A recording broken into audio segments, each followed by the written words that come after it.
friends, I hope you have a wonderful day, and this time I'm gonna be reacting to about Mark Webber. Sorry that I didn't use the real video that someone suggested me in my Discord server because it was from F1 and usually they are getting blocked or monetized and everything.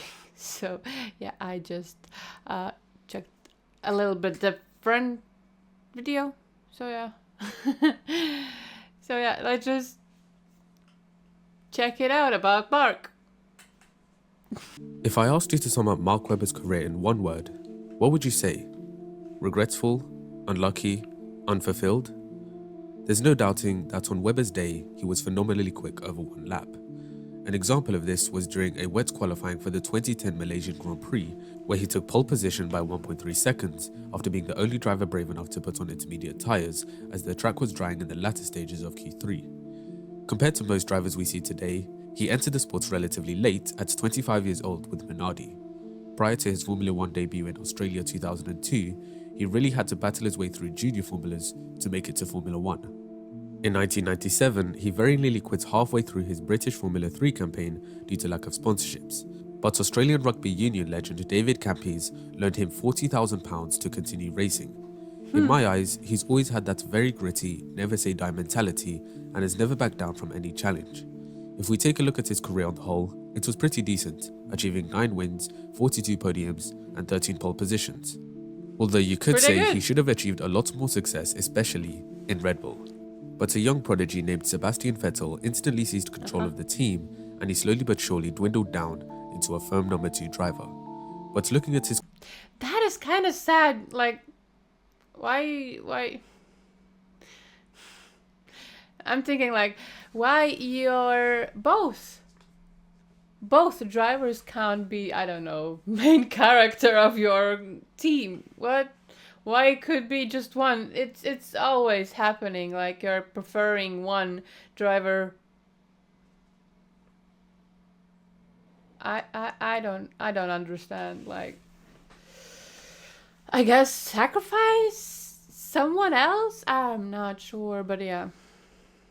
That's kind of sad. His career, I want to answer this question. Just how good was Mark Webber?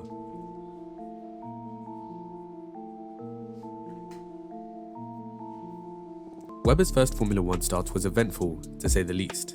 At the 2002 Australian Grand Prix, a collision between Ralf Schumacher and Rubens Barrichello triggered a chain reaction of other collisions, forcing 8 cars into retirement.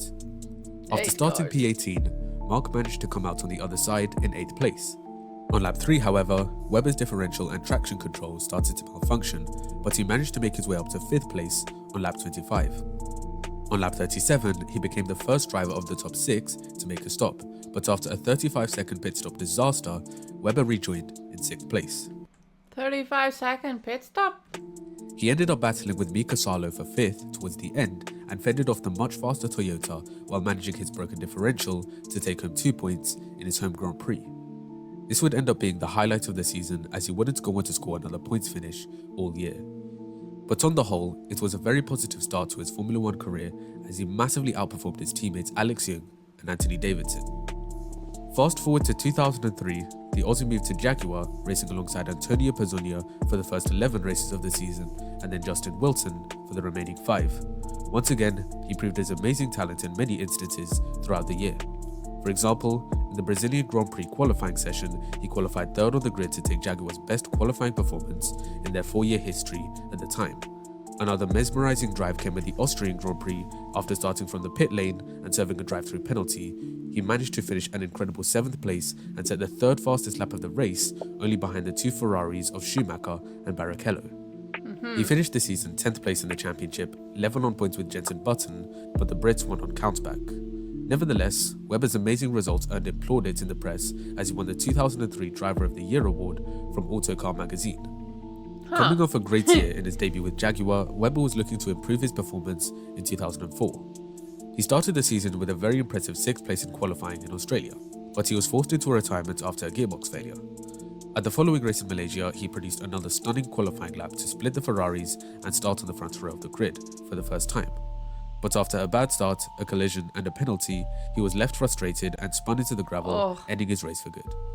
He did take a few points here and there throughout the year, but his season was plagued with unreliability, and in the end, he finished 13th in the championship. Mark spent the next 2 years with Williams, driving alongside Nick Heidfeld in 2005 and Nico Rosberg in 2006. Prior to his 2005 season, the Aussie actually suffered a fractured rib during pre-season testing that he carried through the first 2 races of the season in Australia and Malaysia. However, he shrugged it off and didn't tell anybody about it until after the Malaysian Grand Prix. In his debut race for the team, he managed to match his career best finish in Australia, albeit starting 3rd place. In Malaysia, he went for a move on Giancarlo Fisichella for 3rd place, but the Italian locked his brakes and slid it to the side of Mark, which ended both of their races. Mark would then go on to score points in the next 3 races with another spectacular qualifying performance in Spain, where he started P2. And then on the 22nd of May, 2005, Webber finally took his first Formula 1 podium at the Monaco Grand Prix. Although he was relatively disappointed with the result due to Williams' decision to pit Heidfeld first, which meant that Mark was undercut by his teammate. At the Canadian Grand Prix, he managed to secure another solid result, finishing P5, but at the next race in the USA, he was one of the 14 drivers who did not start the race. In those first 8 starts of the season, Mark scored 20. Where other ones were. Seriously looked wrong.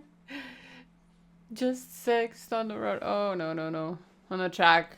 22 points overall, but for the last 10 starts, he failed to score another podium and only scored 14 points. At the end of the year, he described 2005 as frustrating and accepted his reputation had been hurt a little. He was offered a contract from BMW Sauber, but he opted to stay on at Williams to race alongside Nico Rosberg for the 2006 season. Unfortunately, that season, Williams were plagued with unreliability issues, and as a result, Webber and Rosberg had a combined total of 11 mechanical-related retirements.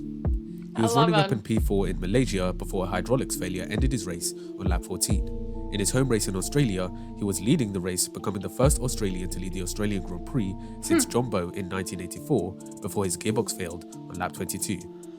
Although the only reason he was leading was due to other cars in front of him stopping, but nevertheless, he was on to score at least a P6.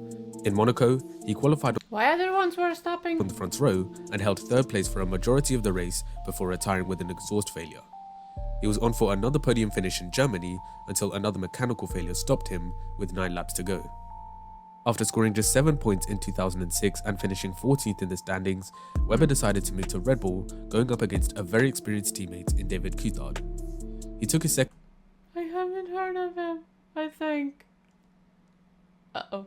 career podium at the European Grand Prix after Kimi Räikkönen retired with a hydraulic failure. Before this, however, he only scored 1 points finish out of the first 9 races due to suffering from various mechanical-related issues. Although the potential of both the car and Webber, who worked very well to consistently outqualify his more experienced teammate, was highlighted by how close they were to other teams with Renault engines. His best chance at winning a race that year came at the Japanese Grand Prix. During the first safety car period, Webber threw up in his helmet due to suffering from the after effects of food poisoning. Threw up in his helmet. Oh. Ah. He initially came on the radio asking his engineer to retire, but then he changed his mind and decided to continue racing. Such a decision really defines Webber's gritty character and determination With his vomit in his helmet? to fight through setbacks no matter what. He was running up in 2nd place behind Lewis Hamilton with no further pit stops to make and was rapidly closing. Although, can you change like the helmet in pit stop? I know it couldn't be like 2-3 seconds fast or yeah, maybe. But can you though? Or you don't have a change helmet? What? In on the Brit, who had sustained side pod damage after an incident with Robert Kubica. But on lap 45, Sebastian Vettel ran into the back of his Red Bull, forcing him to retire from the race. In my opinion, this was one of the unluckiest moments in Formula 1 history. The man started the race in P8, persevered through physical sickness, and was on the brink of winning his first Formula 1 Grand Prix before being wiped out by a 20-year-old rookie. He ended the season in Brazil with another mechanical failure after running as high as 4th place to end a disappointing but promising season. 2008 was an improvement from last season as he scored points consistently throughout the year. That year, Webber also outscored his teammates by 13 points but failed to make the podium. Highlights from the year include his front row start at the British Grand Prix, as well as his performance in Singapore, where he was running up in P2 but was forced to retire due to a gearbox failure. Now we get on to 2009, the first season alongside the man who would eventually become his biggest rival, Sebastian Vettel. That season saw him take his first Formula 1 Grand Prix victory at his teammate's home race. After starting from pole for the first time in his career, he had a poor start, allowing Barrichello and Hamilton through. While wheel-to-wheel with the Brazilian, Webber moved over aggressively and made unnecessary contact with him.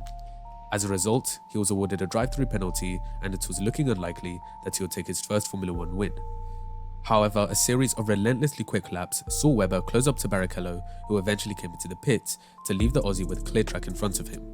He continued with his blistering pace and pulled away from his teammates to claim his first Formula 1 victory. His next win would come at the Brazilian Grand Prix after starting second on the grid. Overall, he finished fourth that year with 8 podiums to go along with his 2 victories and 1 pole position. But during that season, the statistics heavily favoured his German teammate, foreshadowing the way Red Bull would treat him in the future.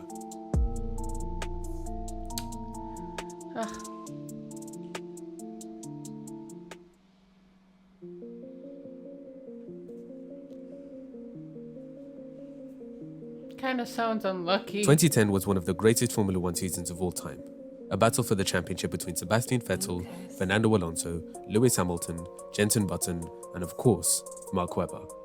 In fact, this season was Webber's best shot at taking his first world championship since he entered the sport in 2002.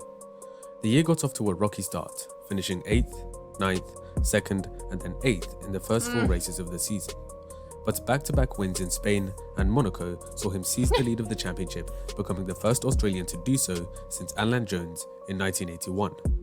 Then in the next race, he and Vettel infamously clashed at the Turkish Grand Prix, allowing the McLarens of Lewis Hamilton and Jenson Button to take home a 1-2 finish. For the European Grand Prix, he started on the front row alongside his teammate, but fell down the order after a dismal first lap to the race. He came in for an early pit stop on lap 7 and rejoined in 18th place. But when attempting to pass Kovalainen for P17, Webber made contact with Heikki's right rear wheel, sending him airborne and hitting the barriers at high speed. Thankfully, he emerged from the incident unhurt, but it must have been gutting to lose such crucial points to his rivals and fall from 1st in the championship to 4th in the space of 2 races. These are the moments where I'm thinking how you could still continue to drive. It's crazy. Nevertheless, he bounced back in Silverstone, but the weekend wasn't short on drama. Coming into the weekend, the team brought 2 new spec front wings, one for each driver of course. But after FP3, Vettel damaged his front wing in an incident, but instead of reverting back to the old spec one, Red Bull took the new spec front wing from Webber's car and put it on Seb's car. This promoted an angry outburst from the Aussie, with public perception being that Red Bull had robbed favoritism. I hope I'm saying it right. But come on. These things I hate these things. I don't want to say like I will never understand, but like I kind of do, but I hate it. Webber for the sake of favouring Vettel. But it didn't take long for Webber to get his revenge, as he refused to yield on the approach to Copse, and as a result, Vettel ran wide and sustained a puncture. Webber controlled the race from there and took his 3rd win of the season. But he still wasn't over the apparent favouritism within the Red Bull team, with his first words over the radio being, "Fantastic guys, not bad for a number 2 driver, cheers." Webber went on to take another win and 4 podiums in the following 6 races, and going into the Korean Grand Prix, he was leading the championship by 14 points from Alonso. But while running 2nd place on lap 19, he went wide on the exit of turn 12 and spun across the track, collecting Nico Rosberg as he slid back onto the circuit. And just like that, his 14-point lead turned into an 11-point deficit. Webber finished 2nd in Brazil, but 8th in Abu Dhabi, which meant his teammate sealed the championship as the final race of the season. And from there, it was inevitable that Mark would become an eternal number 2 at the team, as Vettel went on to take the next 3 championships in a row. The relationship only worsened as time went on, with the peak coming at the 2013 Malaysian Grand Prix. You'll remember the infamous Multi-21 incident where Webber was leading the race and Sebastian was told to hold station and look after his tyres. He then proceeded to ignore team orders and attack his teammate with 13 laps to go, and eventually getting past. Things got heated in the cool-down room, on the podium, and even behind closed doors. But this episode proved to be the final straw, as Mark would go on to announce his retirement from the sport later in the season. Mark Webber Oh. had an incredible work ethic, and it's one of the main reasons why he even got to Formula 1 in the first place. He had this very raw, no BS approach to racing, which I personally absolutely loved. He was sensational over one lap, especially in substandard cars like the Jaguar and the Williams. One of my favourite moments was at the Hungarian Grand Prix in 2003, where he qualified third on the grid and 1.6 seconds ahead of his teammate Justin Wilson. 2012 was actually another strong year for him, as he took 2 outstanding victories in Monaco and in Silverstone, where he overtook Fernando Alonso on the Wellington Straight with 5 laps to go. In the first half of the season, he was a major title contender, but his winless second half of the season prevented his campaign from progressing. His 2011 season wasn't the best, as he only took 1 win all year and finished 134 points behind his teammates. Nevertheless, he made one of the most iconic overtakes of all time on Fernando Alonso through a Rouge at 300 km an hour. However, he lacked the ability to be able to convert when it really mattered most. While under the pressure of a championship fight in 2010, he made one costly error which ended up being the defining factor in his failure to convert. And to be considered one of the greats, unfortunately, you have to be able to deliver under those circumstances. I consider Webber to be one of the fastest and most talented drivers at his very best, but not in the same league as multiple world champions like Hamilton, Alonso and Vettel. He definitely had the potential to win a championship, but ultimately was unable to do so. But I don't think Mark looks back and regrets anything in his F1 career. Coming from Australia to England in the mid-1990s, he was living in a cold box room in northeast London, getting £43 a day and having no clue on how to go about his affairs. He just learned as he went along and built up this tenacity and drive that carried him all the way through to Formula 1. And overall, he was a solid driver who rose to the pinnacle of motorsport and achieved great success in his career. I hope you all enjoyed. Please like, share and subscribe to the channel if you're new to enjoy plenty more videos in the future. Yeah, I think Webber was kind of unlucky to be at the same team with Vettel. Because the favoritism. Okay, usually. Okay, when I sometimes I'm getting the favoritism if the one driver is showing his good performance and other one is kind of not that good, like basically at the bottom. Then I totally understand it. But if he is trying, he is kind of good. It's not bad. It's not the last places, you know. Why? But yeah, I was seeing Webber at some videos, at some pics, but I kind of didn't know anything about him. So 25 years is late. Okay. Old rookie. So yeah, thank you for suggesting Mark, and yeah, I hope you did enjoy this video, and if you did, please consider to leave a like and subscribe, and hopefully I'm gonna see you next time. Bye.